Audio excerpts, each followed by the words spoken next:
حضرت ابن عمر رضی اللہ عنہ نے کہا کہ رسول اکرم صلی اللہ علیہ وسلم نے فرمایا، پیڑوں میں سے ایک پیڑ ایسا ہے جس کے پتے نہیں جھڑتے اور وہ مسلمان کے جیسا ہے، مجھے بتلائیں وہ کون سا پیڑ ہے۔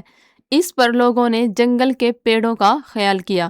حضرت عبداللہ بن عمر رضی اللہ عنہ نے کہا، میرے دل میں آیا کہ وہ کھجور کا پیڑ ہے، لیکن بزرگوں سے مجھے شرم آئی۔ آخر صحابہ کرام رضی اللہ عنہ نے کہا، آپ ہی بتا دیجئے وہ کون سا پیڑ ہے۔ آپ نے فرمایا، وہ کھجور کا پیڑ ہے۔ معلوم ہوا کہ دین سمجھنے اور علم حاصل کرنے میں حیا یعنی شرم نہیں کرنی چاہیے، کیونکہ علم سے روکنے والی دو چیزیں ہیں، ایک تکبر، دوسری شرم و حیا۔ ساتھ ہی یہ بھی معلوم ہوا کہ بڑوں کا ادب کرتے ہوئے انہیں گفتگو کا پہلا موقع دیجیے۔